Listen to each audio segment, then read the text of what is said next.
അങ്ങനെ നമ്മുടെ PC George uncle ഉറപ്പിച്ചു.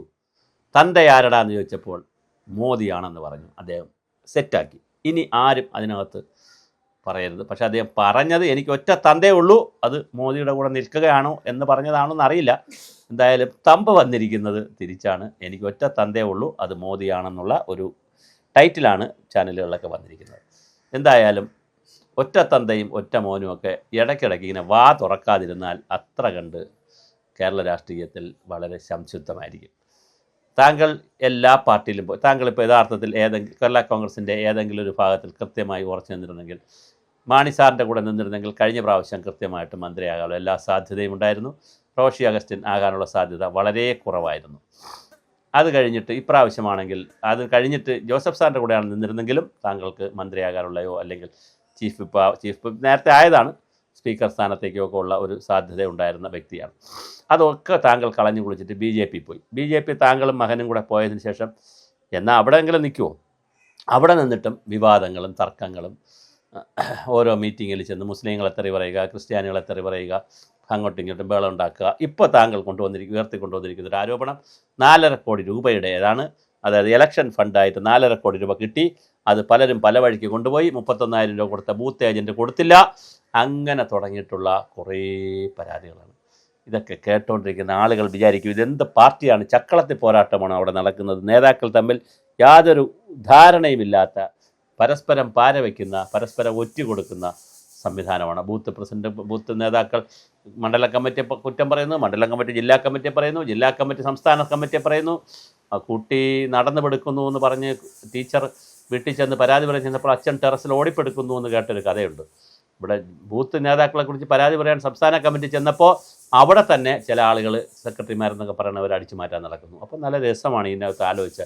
എന്നിട്ട് രാജീവ് ചന്ദ്രശേഖർ ഉരുളയ്ക്ക് ഉപ്പേര് പോലെ ഉണ്ടവൻ ഉൾവിളി ഉണ്ടായതുപോലെ വന്നിരുന്ന് പറയും, ഓ ഞങ്ങളുടെ പാർട്ടിയിൽ അങ്ങനെയൊന്നുമില്ല, ഒരു പരാതി എനിക്ക് കിട്ടിയിട്ടില്ല. അപ്പോൾ പരാതി കിട്ടിയില്ലെങ്കിൽ അന്വേഷിക്കാത്ത, പരാതി കിട്ടിയില്ലെങ്കിലും പരാതി കൊടുക്കാതിരിക്കുന്നിടത്തോളം കാലം കൊള്ള നടത്താം, ആരും പരാതി കൊടുക്കാതിരുന്നാൽ മതി എന്ന് പറയുന്ന ഒരു സംസ്ഥാന പ്രസിഡൻ്റാണോ രാജീവ് ചന്ദ്രശേഖരൻ? സ്വയം ആലോചിക്കണം. പരാതി കിട്ടിയാലുമില്ലെങ്കിലും ആക്ഷേപമുണ്ടായാൽ ഒന്നുകിൽ ആക്ഷേപം ഉന്നയിച്ചവരോട് മാപ്പ് പറയാൻ പറയണം, അല്ലെങ്കിൽ കൃത്യമായ തെളിവ് കൊണ്ടുവരാൻ വിളിച്ച് ചോദിക്കണം. മര്യാദയ്ക്കിരിക്കാൻ പറയാനുള്ള ഗട്ട്സ്, ഒരു തൻ്റെ ഇടം, ആ ഒരു കോൺഫിഡൻസ് രാജീവ് ചന്ദ്രശേഖർ കാണിക്കാത്തത് കൊണ്ടാണ് ഈ വാളെടുത്ത നേതാക്കളെല്ലാം വെളിച്ചപ്പാടാണ്. എന്നിട്ട് അതിന് പറഞ്ഞോളൂ ഞങ്ങൾ ജനാധിപത്യമാണ്, ജനാധിപത്യമാകുമ്പോൾ എന്ത് കോപ്രായവും കാണിക്കാം എന്നൊക്കെ പറയും. അതൊക്കെ കേട്ടോണ്ടിരിക്കുന്നവർക്ക് ഇത് തിരിയും. നമ്മുടെ കാരശ്ശേരി മാഷിൻ്റെ ഭാഷയിൽ പറഞ്ഞാൽ കേട്ടോണ്ടിരിക്കുന്ന മലയാളിക്ക് ഇതെല്ലാം തിരിയും, കൃത്യമായിട്ട് മനസ്സിലാവും എന്ത് ചക്കളത്തി പോരാട്ടമാണ് നടത്തുന്നതെന്ന്. ആ ചക്കളത്തി പോരാട്ടം നടത്തിയാൽ കൃത്യമായി ജയിപ്പിച്ച ജനങ്ങൾക്ക് തോൽപ്പിക്കാനും തോൽപ്പിച്ചവർക്ക് ജയിപ്പിക്കാനും എല്ലാം ജനങ്ങൾക്കറിയാം. അതുകൊണ്ട് ഈ പോരാട്ടം നിങ്ങൾ മനസ്സിലാക്കുക. നിങ്ങൾ സാമ്പത്തിക ഇടപാടിൻ്റെ കാര്യത്തിൽ നിങ്ങൾ വലിയ ഒരു അരാജകത്വമാണ് പലപ്പോഴും നിങ്ങളുടെ ബന്ധപ്പെട്ട കേസുകളിൽ കേൾക്കുന്നത്. അത് ലോക്സഭാ തെരഞ്ഞെടുപ്പിലെ കുഴൽപ്പണ കേസായാലും, ഈ ഇപ്രാവശ്യത്തെ ലോക്സഭാ തെരഞ്ഞെടുപ്പിലെ പോസ്റ്റർ ഒട്ടിക്കലും, പോസ്റ്റർ അടിക്കലും, ബാനർ അടിക്കലും, കൊടിയടിക്കലും, അതിൻ്റെ കഥയായാലും, ഡൽഹിയിൽ നിന്നെല്ലാം ഇത് കമ്പനി വഴി ചെയ്തു തന്നതിന് ശേഷം അതിൻ്റെ പേരിൽ പണം എഴുതിയെടുത്തതായാലും, 2-3 പേരെ സസ്പെൻഡ് ചെയ്തതായാലും എല്ലാം രസകരമാണ് BJPയിൽ ഈ കാര്യങ്ങൾ. എന്തായാലും PC ജോർജ് ഉയർത്തിവിട്ടിരിക്കുന്നത് വലിയൊരു ഭൂതത്തെയാണ്. ആ ഭൂതത്തെ പിടിച്ചു കെട്ടാൻ മറ്റാർക്കും കഴിയില്ല. രാജീവ് ചന്ദ്രശേഖർ തന്നെ അത് പിടിച്ചു കെട്ടണം. കൃത്യമായി നിങ്ങൾ നാളെ ഇവിടെ ഭരിക്കാനെന്ന് പറഞ്ഞാണ് നിൽക്കുന്നത്. ഇങ്ങനെയാണ് സ്ഥിതിയെങ്കിൽ നിങ്ങളുടെ ആളുകളെല്ലാം കൂടി സെക്രട്ടേറിയറ്റ് ഖജനാവിൽ കയറി കഴിഞ്ഞാൽ മുച്ചൂട് മുടിക്കുമല്ലോ, അവിടെ ഒന്നും കാണത്തില്ലല്ലോ എന്നുള്ളതാണ് ഒരു സാധാരണ പൗരന്മാർ ചോദിക്കുന്നത്. അതുകൊണ്ട് വളരെ കൃത്യമായി നിങ്ങളൊരു ഹോംവർക്ക് ചെയ്യണം.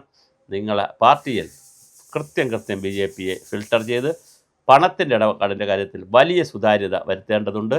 ഒരാൾക്കൂട്ടമായി മാറരുത്. ആൾക്കൂട്ടത്തിൻ്റെ സൈക്കോളജി വേറെയാണ്. കിട്ടുന്ന പൈസ അടിച്ചു മാറ്റി തീ പിടിക്കുമ്പോൾ വാഴ വെട്ടുന്ന, വീടിന് തീ പിടിച്ചാൽ കഴക്കോൽ ഊരിക്കൊണ്ട് പോകുന്ന ഒരു ടീമുണ്ട്.